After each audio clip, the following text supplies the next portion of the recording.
لا إله إلا الله لا إله إلا الله۔ رسول کریم صلی اللہ علیہ وسلم عرب کی کواری لڑکیوں سے زیادہ حیا والے تھے، کواری لڑکیوں سے زیادہ حضور حیا فرمایا کرتے تھے۔ جب خانہ کعبہ کی مکہ شریف میں تعمیر ہو رہی تھی نا، اہل عرب اس کو تعمیر کر رہے تھے، تو نبی پاک صلی اللہ علیہ وسلم اپنے چچا حضرت عباس کے ساتھ خانہ کعبہ کی تعریف میں مصروف تھے۔ تو عرب کے لوگ چونکہ لمبا کرتا پہنتے تھے پیروں تک، تو نیچے اگر کسی وقت کوئی چیز نہیں بھی ہوتی تھی تو کسی کو وہ نظر نہیں آتی تھی، چونکہ پردہ رہتا تھا، ایک لمبا کرتا پہنا ہوا ہوتا تھا۔ تو جب بچے، سرکار کی عمر مبارک بھی ابھی تھوڑی تھی، تو اس طرح بچے جب نکلتے تو وہ کئی دفعہ اپنی تہمد اتار دیتے نیچے سے، اور کوئی مزدوری کرنے لگتے تو 3-4 طے کر کے نا تہمد کی کندھے پہ رکھ لیتے، جس طرح کبھی دیہاتوں میں لوگ کپڑا سر پہ رکھتے تھے کہ اوپر اگر کوئی وزنی چیز رکھیں گے تو وہ تکلیف نہیں دے گی۔ نبی پاک صلی اللہ علیہ وسلم بھی سب لوگوں کے ساتھ خانہ کعبہ کی تعمیر میں شامل تھے۔ تو حضرت عباس رضی اللہ تعالیٰ عنہ نے کہا حضور سے، ابھی اعلان نبوت بھی نہیں فرمایا تھا، بھتیجے آپ بھی تہمد اتاریے، یہ صحیح مسلم میں حدیث موجود، اور اس کو کندھے پہ رکھ لیجیے، آپ اینٹیں اٹھا اٹھا کے لا رہے ہیں تو ذرا آپ کو تکلیف نہیں ہوگی۔ تو سرکار دو عالم صلی اللہ علیہ وسلم سے یہ بات کہی، اور پھر جلدی سے حضور کی تہمد کو نکال کے نا، حالانکہ لمبا کرتا پہنا ہوا ہے، تو وہ جیسے ہی ان کے کندھے پہ رکھا اینٹیں رکھنے کے لیے، تو سرکار تو زمین پہ گر گئے، بے ہوش ہو گئے، آنکھیں آسمان کی طرف، اور پھر حضور پکار رہے ہیں آزاری آزاری آزاری، میرا تہمد دے دو، میرا تہمد دے دو۔ کبھی کوئی شخص اس وجہ سے بھی بے ہوش ہوا ہے کہ میرے وجود سے کپڑا اتر گیا ہے؟ حالانکہ سرکار پر وہ بے ہوشی بھی نبی پاک کا وہ جو غلبہ ہے نا شرم و حیا کا، اس کی وجہ سے ہوا، ورنہ تو حضور فرماتے ہیں کہ میری آنکھیں سو جاتی ہیں، دل تو میرا اس عالم میں بھی جاگتا رہتا ہے۔ تو سرکار زمین پہ تشریف لے آئے، آنکھیں میرا تہمد دے دو، میرا تہمد دے دو، تو جلدی سے انہوں نے تہمد دیا، تو حضور نے باندھ لیا۔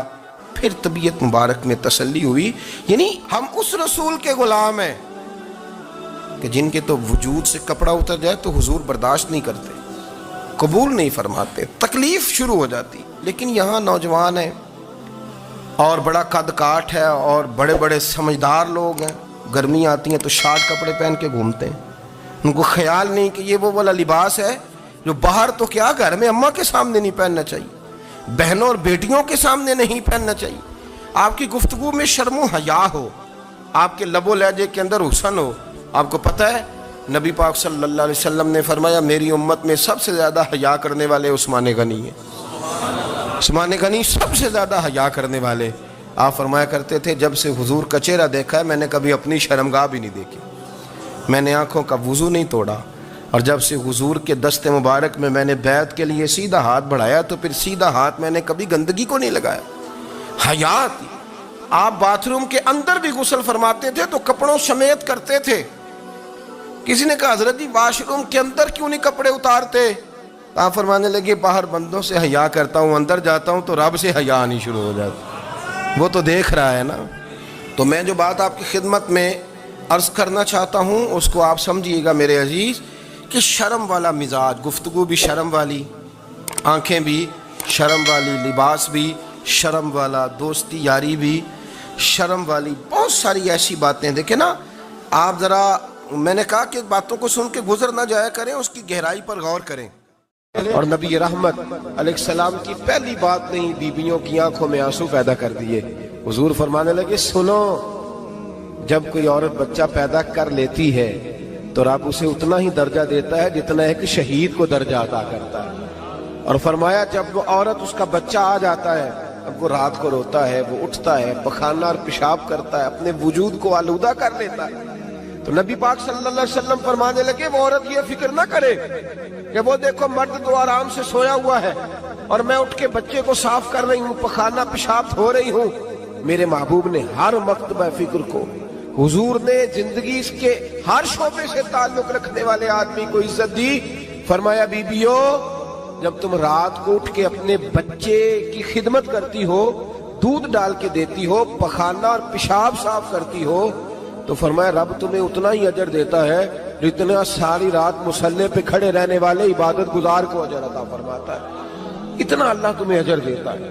ہر شخص کے حصے میں، ہر شخص کے حصے میں میرے نبی پاک نے عزت لکھی، ہر شخص کے حصے میں۔ رسول پاک نے وقار، رشتوں کو حضور نے اتنا مضبوط کر دیا، اتنا مضبوط کر دیا کہ رشتے رشتے نہیں درد بن گئے۔ ماں کا نام آتا ہے تو آنکھوں میں آنسو آ جاتے ہیں نا، ماں کا نام آتا ہے تو دل تڑپتا ہے نا۔ یار یہ انقلاب ہے جو میلاد والے رسول نے برپا کیا، ورنہ حضرت طارق ابن عبداللہ کہتے ہیں میں حضور کے اعلان نبوت سے پہلے بھی مکے آیا تھا۔ آپ فرماتے ہیں میں نے ایک بوڑھی عورت کو، ایک نوجوان کو گلے میں رسی ڈال کے گھسیٹ کے لے جاتے دیکھا، تو میں نے اس سے کہا کہ یہ کیا کر رہے ہو، کون ہے یہ بی بی، کیا مسئلہ ہے؟ تو وہ کہنے لگا جی میری اماں ہے، بوڑھی ہو گئی ہے، کسی کام کی نہیں رہی تو بیچنے جا رہا ہوں، چلو کسی کے برتن جب مانجے گی تو میرے تو پاس کچھ نفع آئے گا نا بیچنے۔ یہ داستانیں نہیں، ابھی بھی جن لوگوں کی طبیعت سخت ہوتی ہے وہ قتل نہیں کر دیتے ماں باپ کو۔ واقعہ سنے نا آپ نے کہ ابا میرے نام زمین نہیں کر رہا تو مار دیا۔ جب کلیجے سخت ہوتے ہیں تو کام ہو جاتا ہے۔ ایک طرف وہ منظر تھا اور ایک طرف یہ منظر ہے کہ حضرت حلیمہ سعدیہ رضی اللہ تعالی عنہ، ان کا نام نہیں ہے حضرت حلیمہ کا مسلم شریف میں، وہ امام زرقانی نے لکھا ہے، ورنہ مسلم میں یہ روایت اپنے اصل انداز میں موجود ہے۔ حضرت ابو ہریرہ رضی اللہ تعالیٰ عنہ فرماتے ہیں کہ جناب حلیمہ بوڑھی عورت، سادی عورت، اگر آپ کبھی معاشرتی لحاظ سے حضرت حلیمہ کا انداز دیکھیں گے نا، توجہ ہے میری بات پر، سمجھ آ رہی ہے آپ حضرات کو؟ جو ہمارا معاشرتی ماحول ہے نا، معاشرتی ماحول، تو حضرت حلیمہ سعدیہ رضی اللہ تعالیٰ عنہ کی حیثیت آج کے معاشرے میں اگر دیکھی جائے تو ایک آیا، بچوں کو پالنے والی آیا نہیں ہوتی، وہ آیا تھی۔ اسکول میں ایک آیا ہوتی ہے، جب بچہ چھوٹے ہمارے پرائیویٹ سکولز میں بچے جاتے ہیں تو عورت سنبھالتی ہے، دودھ ڈال دیتی ہے، کئی دفعہ فیڈر بھی پلا دیتی ہے، بچہ اگر پخانہ پیشاب کرتا ہے تو خدمت کرتی۔ یہ عورتیں اس زمانے میں چھوٹے بچے لے جاتی، پالا کرتی۔ تو بتانا دائی کی، آیا کی، میں مثال دے رہا ہوں، اور نرس کی کیا حیثیت ہے معاشرے میں۔ اور حضرت حلیمہ سعدیہ جب نبی پاک کو واپس لے کے آئی تھی تو چلو کچھ نہیں، لیکن نہ کچھ معاوضہ بھی انہیں حضرت عبد المطلب نے عطا کیا تھا۔ جناب آمنہ نے انہیں کچھ، ایک معنی یہ بھی ہو سکتا تھا کہ پیسے دے کے یہ کام کرایا، معنی ہو سکتا تھا۔ آج جو گھر میں اماں برتن دھوتی ہے اس کی کیا حیثیت ہوتی ہے؟ وہ تو بیچاری جن برتنوں کو دھو کے ہمیں دیتی ہے، بعد میں انہی برتنوں میں ہم انہیں کھانا کھانے کی اجازت نہیں دیتی۔ لیکن میرے رسول پاک نے رشتوں کو عزت دے دی، اس طرح کی عزت دی، اس طرح کی عزت دی کہ جناب حلیمہ مسجد نبی کا دروازہ گزری ہی تھی کہ حضرت ابو ہریرہ فرماتے ہیں نبی پاک منبر پر اٹھ کے کھڑے ہو گئے، رسول پاک کھڑے ہوئے، نبی پاک۔ میں کبھی کبھی یہ روایت دیکھتا ہوں تو میرا دل کرتا ہے میں اپنے آپ سے پوچھوں، میرا دل کرتا ہے میں اپنے یاروں دوستوں خطباء سے، واعظین سے، پیروں سے، مشائخ سے پوچھوں کہ تو بھی بتا، جب تو شاگردوں کو پڑھا رہا ہوتا ہے اور تیرے ابا جی آتے ہیں تو کبھی اٹھ کے کھڑا ہوا ہے؟ اپنے جیسے لوگوں سے، اچھے علماء کی بات نہیں کرتا، کبھی سوال کرو۔ یہ بڑا مشکل کام ہوتا ہے، بڑا مشکل کہ عالم دین تقریر کر رہا، والد آ جائے، بندہ اٹھ کے کھڑا ہو۔ لیکن رسول پاک نے عزتیں دی، وقار دیا۔ جناب حلیمہ داخل ہوئی تو حضور منبر پہ کھڑے ہوئے اور اتنی تیزی سے حضور آگے بڑھے، اپنی چادر کو اتارا اور پھر میرے رسول نے زمین پہ بچھایا، اور پھر حضرت حلیمہ سعدیہ بیٹھ گئی۔ اور جناب ابو ہریرہ فرماتے جتنی دیر نبی پاک ان کے سامنے بیٹھے رہے، اتحیات کی حالت میں بیٹھے رہے۔ حضور نے رشتوں کو وہ وقار دیا، وہ حسن دیا کہ رشتے درد بن گئے ہیں۔ اب ماں کا نام دل میں بعد میں آتا ہے، زبان میں بعد میں آتا ہے، آنسو پہلے آتے ہیں۔ اب ماں کا رشتہ ایک وقار ہے، ایک حسن۔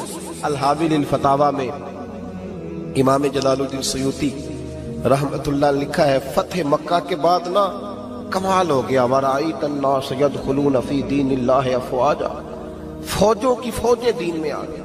ایک زمانہ تنہائیوں کا ہوتا ہے، ایک عروج کا ہوتا ہے۔ عروج کے زمانے میں بڑے تعلق، بڑے رش، بڑی باتیں۔ اب حال یہ تھا فتح مکہ کے بعد کہ پہلے تو ایک آدھ آدمی کلمہ پڑھتا تھا، فوجوں کی فوجیں آتی۔ ایک دن نہ نبی پاک نماز پڑھانے آئے مسجد میں، میرے نبی پاک صلی اللہ علیہ وسلم جب مسجد میں آئے تو مسجد کھچا کھچ بھری ہوئی، گلیاں بھی بھری، 10,000 کے قریب لوگ مدینے میں جمع ہیں حضور کے پیچھے نماز پڑھنے کے لیے۔ پڑھیے صلی اللہ علیہ وسلم۔ نبی پاک صلی اللہ علیہ وسلم تشریف لائے نا، جیسے ہی مسجد میں داخل ہوئے تو 10,000 کا مجمع اٹھ کے کھڑا ہو گیا۔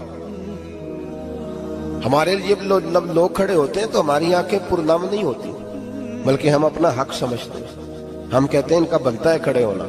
حالانکہ بھائی دنیا سب کے لیے کھڑی نہیں ہوتی، جب کوئی کھڑا ہونا تو نظر جھک جانی چاہیے اور تیرے دل میں خیال آنا چاہیے کہ یا اللہ مجھ پہ رحم ہی رکھنا، اے اللہ میری پردہ پوشی کرنا، یا اللہ یہ تیری دی ہوئی عزت ہے، مہربانی کر خفیہ تدبیر سے محفوظ فرما، کہ ہمیں احساس نہیں ہوتا الا ماشاءاللہ۔ اللہ کے محبوب داخل ہوئے تو 10,000 کا مجمع کھڑا ہو گیا۔ 10,000 آدمی کھڑا ہو تو ایک کیف بنتا ہے، تو میرے جیسا آدمی تو ویس کوٹ سیدھی کرنے لگ جاتا ہے نا کہ بڑی شان ہے جناب، کالر ٹھیک کر لو، دستار سیدھی کر لو، کیا بات۔ اتنے لوگ بھی کبھی کسی کے گاڑے کے پیچھے بھاگے، لیکن نبی پاک کا انداز کیا تھا؟ رسول پاک کی آنکھوں میں آنسو آ گئے۔ 10,000 آدمی کھڑا ہوا، حضور رو پڑے، اور اتنا روئے کہ جناب ابو ہریرہ رضی اللہ تعالیٰ عنہ فرماتے ہیں کہ میں نے نبی پاک کے سینے سے آواز نکلتی دیکھی۔ جب آدمی زیادہ روتا ہے تو سینے سے آواز آتی، حضور روئے کہ سینے سے آواز آئی۔ آپ فرماتے ہیں پھر حضور نے آنسو پوچھے، پھر نماز مکمل ہوئی۔ جب لوگ چلے گئے تو حضرت ابو بکر صدیق اٹھ کے قریب گئے، کہا یا رسول اللہ صلی اللہ علیہ وسلم آج کوئی وجہ نہیں تھی رونے کی، آپ آئے ہیں اور رونا شروع کر دیا۔ تو میرے محبوب فرمانے لگے آج جب میں نے اپنی وہ شانیں دیکھی، وہ مقام دیکھا، تو مجھے اپنی اماں کی یاد آ گئی، ماں کی یاد، رشتوں کو وہ عزت دی، وہ وقار دیا، وہ حسن دیا۔ کہاں نماز کے لیے لوگوں کا کھڑا ہونا اور کہاں اماں کی بات چھیڑ دینا۔ میرے حبیب فرمانے لگے مجھے اپنی اماں آمنہ کی بات یاد آئی۔ میری ماں نے تو وہ دور دیکھا تھا جب وجود پہ کپڑے بھی پورے نہیں تھے، دل کرتا تھا آج اماں موجود ہوتی، میں نماز پڑھانے آتا، اللہ اکبر کہہ کے نیت باندھتا، سبحانک اللہ کے بعد سورہ فاتحہ پڑھتا اور سورہ فاتحہ مکمل پڑھ لیتا کہ میری اماں آمنہ کو کوئی کام یاد آتا، وہ پردہ سرکا کے کہتی بیٹا محمد میری بات تو سننا، تو محبوب فرماتے اللہ کی عزت کی قسم میں نماز چھوڑ دیتا، پہلے ماں کی بات سن کے آتا، میں چھوڑ دیتا نماز۔ وقار دے دیا، وقار، وہ حسن بخشا، وہ توانائی بخشی۔ عرب کے اندر سال کے بعد عورتوں کا ایک میلہ لگتا تھا خانہ کعبہ کے پاس، صرف عورتیں اکٹھی ہوتی تھی، میلہ لگا ہوا تھا۔ ایک تورات جاننے والا یہودی عالم بھی آیا ہوا تھا، وہ بیویوں کے مجمع پہ نظر ڈال کے کہنے لگا بیویوں مرد کا کام تو کوئی نہیں عورتوں کے مجمع میں بات کرنا، لیکن میں تمہیں ایک پیغام دینے لگا ہوں، اللہ کے آخری رسول جو مکے میں پیدا ہونے والے ہیں ان کے آنے کا وقت قریب آ گیا ہے، وہ بیوی بڑی خوش نصیب ہوگی جنہیں ان کی رفاقت ملے گی۔ عورتوں نے جب دیکھا کہ مرد آ گیا عورتوں کے میلے میں تو انہوں نے ڈانٹا جھڑکا، کہا چل اٹھا اپنی کتابیں اور نکل جا۔ حضرت خدیجہ کہتی ہیں باقیوں نے ڈانٹا پر میں نے بات پلے سے باندھ لی، میں نے پلے سے باندھ لی اور میں انتظار کرنے لگی کہ اللہ کرے وہ نصیب میرے ہی ہو، اللہ کرے مقدر میرا ہی کھلے۔ آپ فرماتی میں تسبیح پڑھتی، درود پڑھتی، میں اس زمانے میں جو اللہ کا ذکر جس طرح ہوتا تھا وہ میں شروع کرتی، اور جب فارغ ہوتی تو میں التجا کرتی کہ اللہ میرے نصیبے کھول دے۔ کہتی ہیں آہستہ آہستہ آہستہ آہستہ میں حضور کی تعریف سننے لگی، آہستہ آہستہ تعریف سننے لگی نبی پاک، صادق ہیں، امین ہیں، سچے ہیں، دیانتدار ہیں، اس برے اور میلے معاشرے میں بھی وہ سب سے اعلیٰ بھی ہیں اور سب سے اجلے بھی ہیں، وہ سب سے پاکیزہ ہیں۔ میں سننے لگی تعارف، آہستہ آہستہ میں ان کی گرویدہ ہونے لگی۔ ادھر نبی پاک صلی اللہ علیہ وسلم اپنے چچا جناب ابو طالب کے پاس رہتے تھے، قحط آ گیا، حالات بگڑ گئے۔ حضور سید عالم صلی اللہ تعالی علیہ وسلم سے چچا کہنے لگے بیٹے اگر مال تجارت لے کے شام جاؤ تو بڑا نفع کماؤ گے، ہمیں ضرورت بھی ہے، اور اگر ہو سکے تو ختیجہ کا مال لے کے جاؤ۔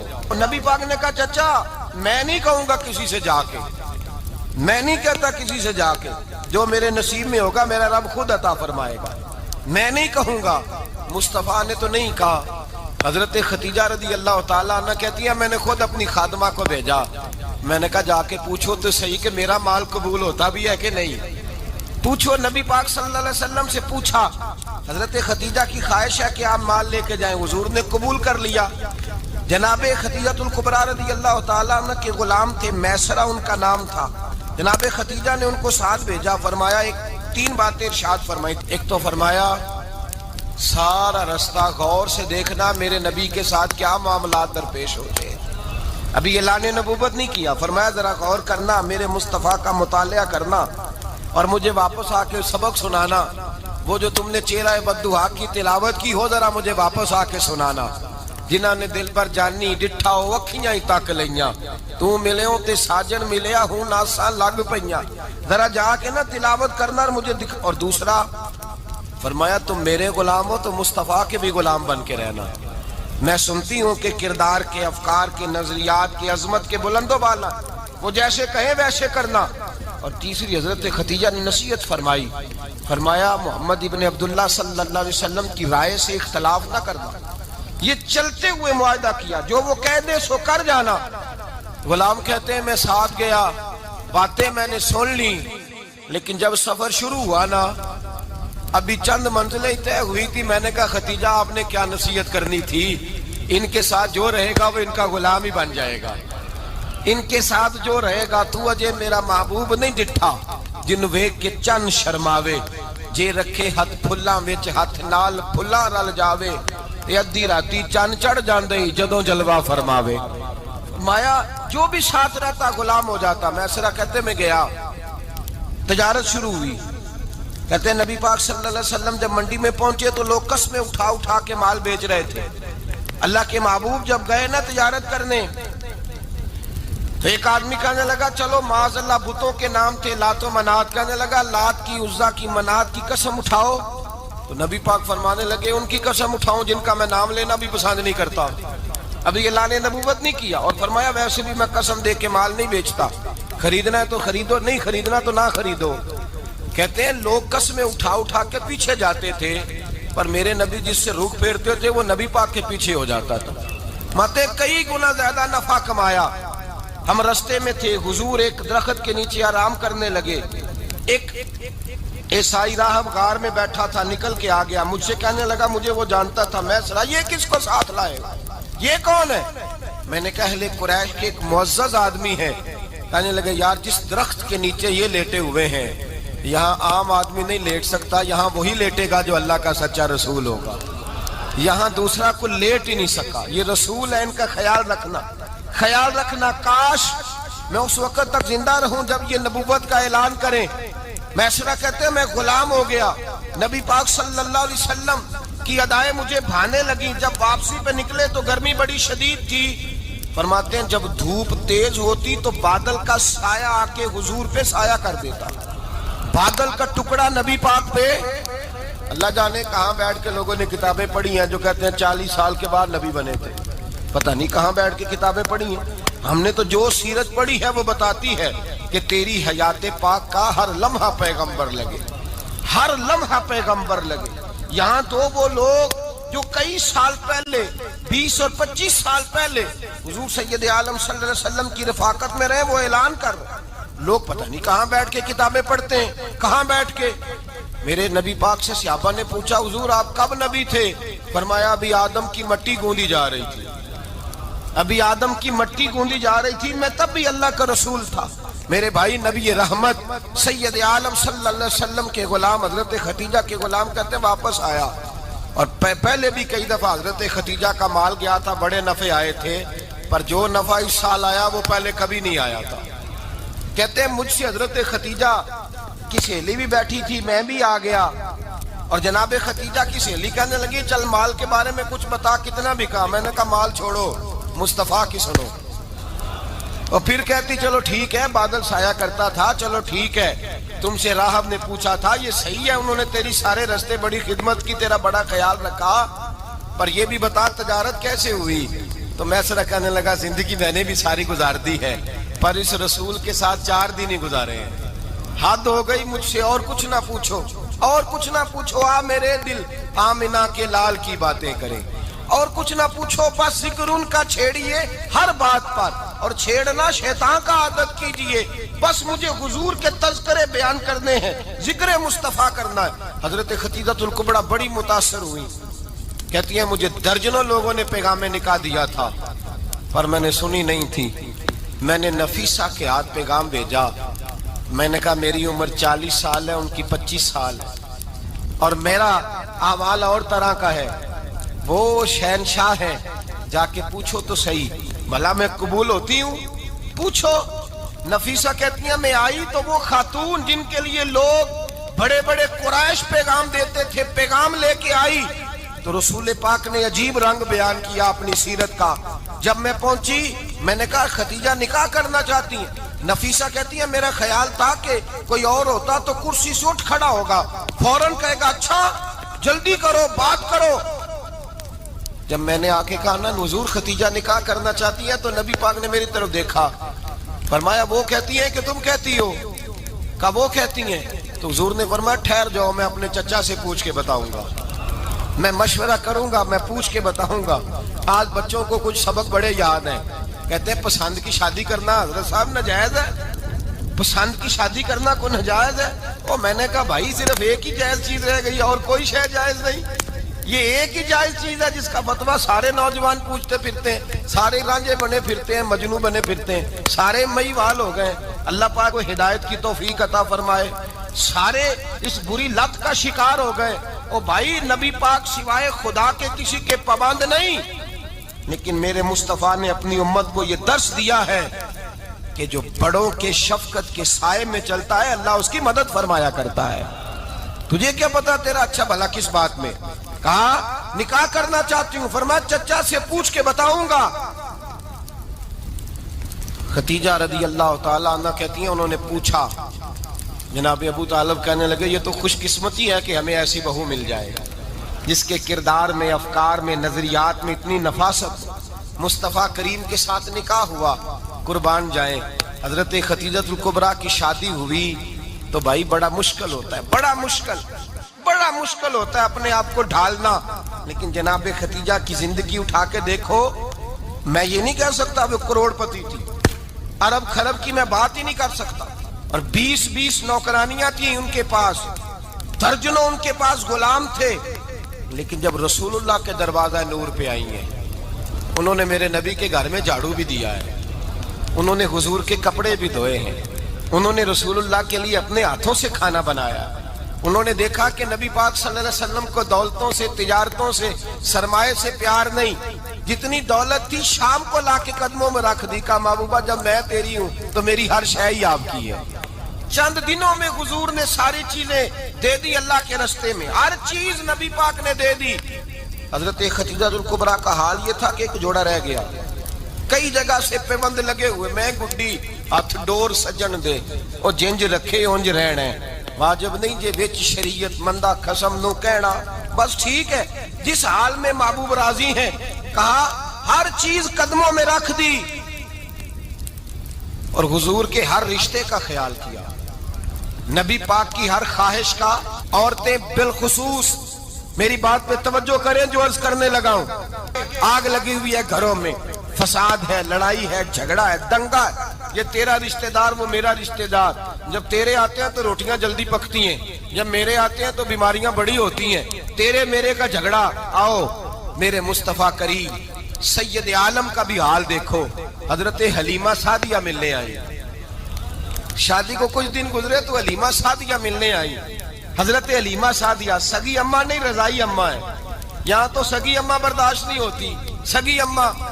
اور وہ بہو سوچتی نہیں بات کرتے ہوئے, سوچتی نہیں, وہ سوچتی نہیں کہ کس کے بارے میں بات کر رہی ہے, اسے پتہ ہی نہیں کہ تجھے تو پلا پلایا یہ ملا ہے نا.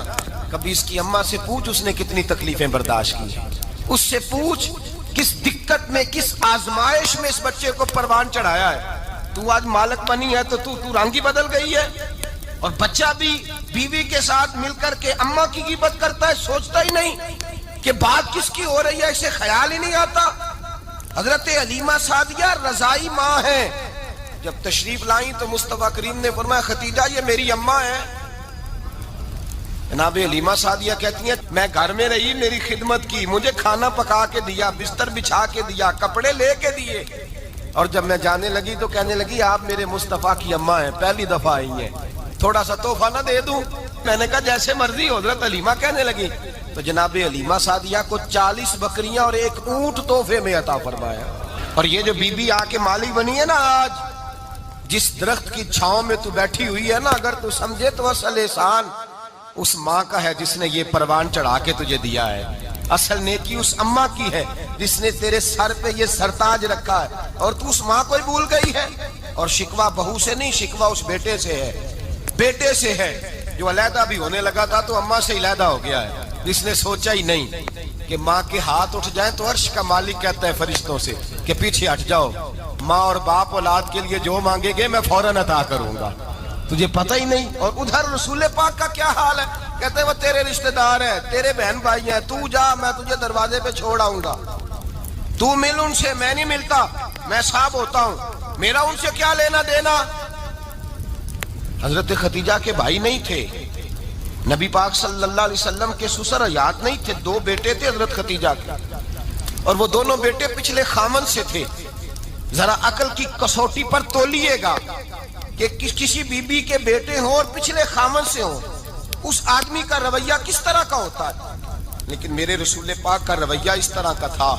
میں آپ کو سیرت کی کتابوں سے امام حلبی نے، کستلانی نے، صاحب فتح الباری نے لکھا ہے، رسول کائنات سید عالم صلی اللہ علیہ وسلم سوئے ہوتے تھے اور جاگو اور سنو، اللہ کرے حضرت خدیجہ کا میرے نبی سے رشتہ اور میرے نبی کا حضرت خدیجہ کا رشتہ ہماری سمجھ میں آ گیا تو سمجھ لو ہمارے گھر جنت بن جائیں گے، روشنی پھیل جائے گی، سمجھو اور سیکھو۔ حضرت عائشہ صدیقہ فرماتی ہیں نبی پاک سو جاتے تھے نا دوپہر کو تو کہتی تھی مولا علی سے لے کر ابو بکر صدیق تک کسی کی طاقت نہیں ہوتی تھی حضور کو آ کے بیدار کرے، سوء ادب سمجھا جاتا تھا۔ اور میں ایک جملہ آگے بڑھا کے کہوں گا، میں کہوں گا اماں جی آپ تو مولا علی سے لے کر ابو بکر صدیق تک فرماتی ہیں نا، ہمارا تو عقیدہ یہ ہے کہ مصطفیٰ سو جائے تو جبریل بھی نہیں جگا سکتے، وہ بھی نہیں آ سکتے، وہ بھی ہاتھ باندھے کھڑے ہیں کہ مولا کیسے جگاؤں، حضرت جبریل بھی نہیں جگا سکتے۔ لیکن حضرت عائشہ صدیقہ فرماتی ہیں میں تھی مدینے میں، حضرت خدیجہ کے وصال، میں مدینے میں حضور کے گھر میں تھی، نبی پاک میرے گھر میں موجود تھے اور سید عالم سوئے ہوئے تھے۔ حضرت خدیجہ کے پچھلے خامند کے بیٹے جناب حالہ آ گئے اور وہ مسجد میں آ کے بولے، مسجد میں توجہ کرنا، مسجد میں بولے، انہوں نے مسجد میں آ کے پوچھا کہ نبی پاک کہاں ہے، مسجد میں۔ تو جناب عائشہ صدیقہ فرماتی ہیں حضور سوتے ہوئے بیدار ہو گئے، حضور طامت سمیٹی، فوراً سر کے اوپر کپڑا رکھا، میں نے کہا حضور کہاں جا رہے ہیں، فرماتی ہے میں نے 1 دفعہ پوچھا تو حضور نے 3 دفعہ فرمایا میرا حالہ آ گیا ہے، میرا حالہ آ گیا ہے، میرا حالہ آ گیا ہے، خدیجہ کا بیٹا آ گیا ہے۔ میرے رسول پاک صلی اللہ علیہ وسلم نے بی بی کے رشتوں کا جو تقدس بیان کیا اس کو سمجھیے، فرمایا حالہ آیا ہے، بیدار ہو کے خود تشریف لے گئے۔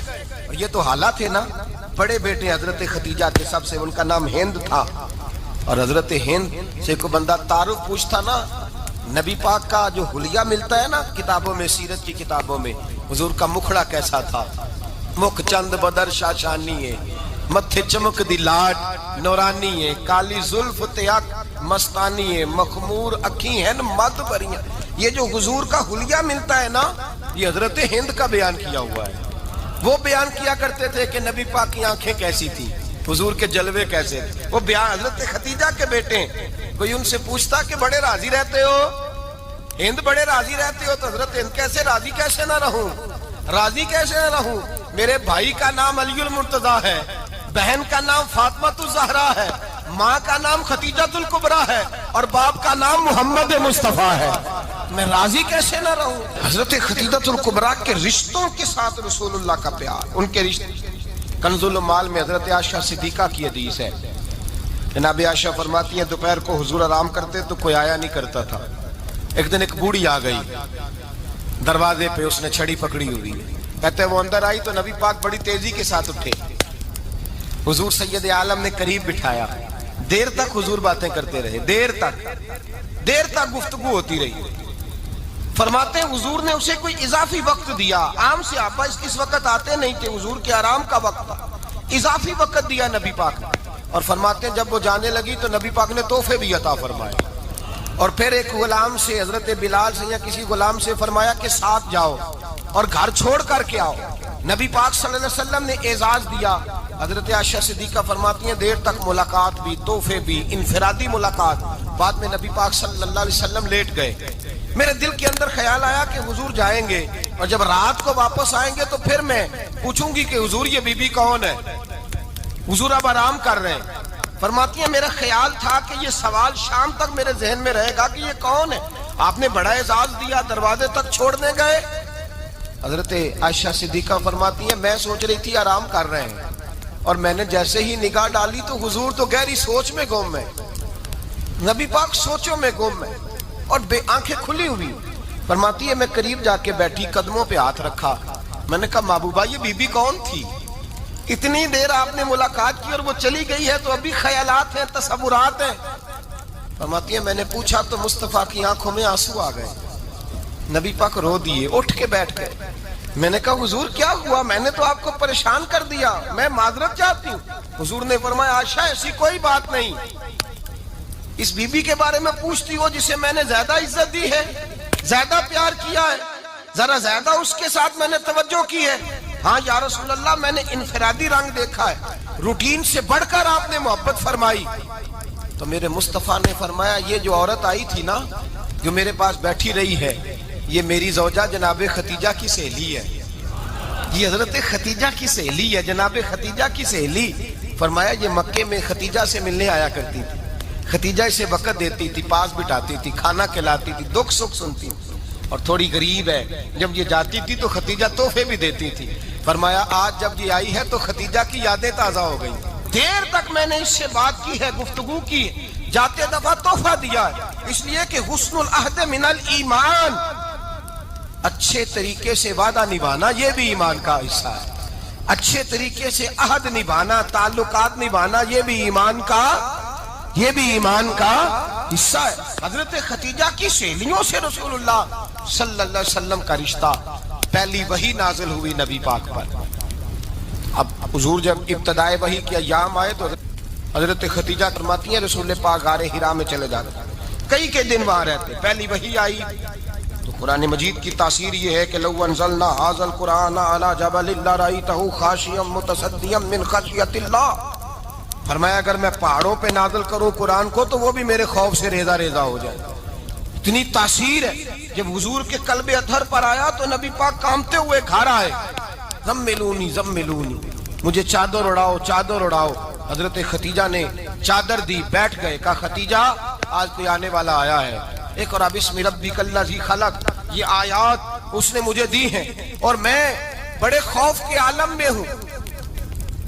حضرت ختیجہ کے لفظ بڑے حسین ہیں۔ جناب ختیجۃ الکبریٰ رضی اللہ تعالیٰ عنہ کیا فرماتی ہیں؟ کہتی ہیں یا رسول اللہ صلی اللہ علیہ وسلم آپ غم نہ کریں، رب آپ کو رسوا نہیں کرے گا، عزتیں عطا کرے گا۔ اور دلیل کیا ہے؟ حضرت ختیجہ فرمانے لگی دلیل یہ ہے کہ آپ غریبوں کی مدد کرتے ہیں، مسکینوں کا خیال رکھتے ہیں، اور محبوبہ کمزوروں کا بوجھ آپ اٹھاتے ہیں، جس کے اندر یہ خوبیاں ہوتی ہیں اللہ اسے عزت ہی عطا فرمایا کرتا ہے۔ حضرت ختیجۃ الکبریٰ رضی اللہ تعالیٰ عنہ سب سے پہلے نبی پاک پہ ایمان لائی۔ بڑا مشکل ہوتا ہے، ہمارے جو فلسفے کے لوگ ہیں وہ کہتے ہیں بہت بڑا ولی اللہ بھی ہو تو بیوی اس کی مان جائے، یہ مشکل ہوتا ہے کام، یہ مشکل ہوتا ہے۔ حضرت ختیجۃ الکبریٰ رضی اللہ تعالیٰ عنہ سب سے پہلے ایمان، اور کس طرح کا ایمان؟ کس طرح کا ایمان؟ ابن ماجہ میں روایت ہے، غور کرنا، حضرت قاسم نبی پاک صلی اللہ علیہ وسلم کے صاحبزادے، حضور کی 6 اولادیں، 4 بیٹیاں 2 بیٹے حضرت ختیجہ سے ہوئے، 4 بیٹیاں اور 2 بیٹے۔ دھوکہ دیتے ہیں بعض لوگ، کہتے ہیں حضرت ختیجہ کی ایک ہی بیٹی تھی، حضرت قاسم حضور کے بیٹے تھے، وہ وصال کر گئے۔ حضرت ختیجہ ابھی دودھ پلاتی تھیں کہ شہزادے پردہ کر گئے۔ ایک دن گھر میں بیٹھی ہوئی تھی تو کہنے لگی یا رسول اللہ صلی اللہ علیہ وسلم میرے بیٹے قاسم کے حصے کا دودھ میرے وجود میں بھر آیا ہے، کاش میرا رب اتنا موقع دیتا کہ میرا بیٹا مدت رضاعت ہی پوری کر لیتا، وہ دودھ پی لیتا۔ نبی پاک نے فرمایا ختیجہ تو غم نہ کر، اللہ تبارک و تعالیٰ نے تیرے بیٹے کی مدت رضاعت جنت میں پوری کر دی ہے، جنت میں پوری کر دی ہے۔ اور نبی پاک نے اپنا اختیار بیان فرمایا ابن ماجہ میں. رسول پاک نے فرمایا اگر تو کہے تو میں یہاں بیٹھے بیٹھے تجھے تیرے بیٹے کی آواز سناؤں, عرض کروں رب کی بارگاہ میں ابھی تجھے سناؤں تیرے بیٹے کی بات, ابھی وہ جنت میں بولے. لطف نہیں آیا آپ کو اس بات کا؟ میں ابھی سناؤں تجھے بات, سیاستہ کی روایت, ابھی سناؤں تیرا بیٹا بولے گا جنت میں, آواز یہاں مکے میں آئے گی, سناؤں. بڑے لوگ کرامت دیکھنا چاہتے ہیں, معجزہ دیکھنا چاہتے ہیں, کہتے ہیں جی میں تو وہ دیکھ کے آؤں گا. کہا سناؤں؟ حضرت خدیجہ کا ایمان دیکھیں, کہنے لگی محبوبہ مجھے سننے کی کیا ضرورت ہے, میں خدا کو بھی مانتی ہوں, محمد مصطفیٰ کو بھی مانتی ہوں, میں بن دیکھے ہی مانتی ہوں, مجھے سننے کی ضرورت. آپ نے کہہ دیا تو سو ہو گیا, مجھے حاجت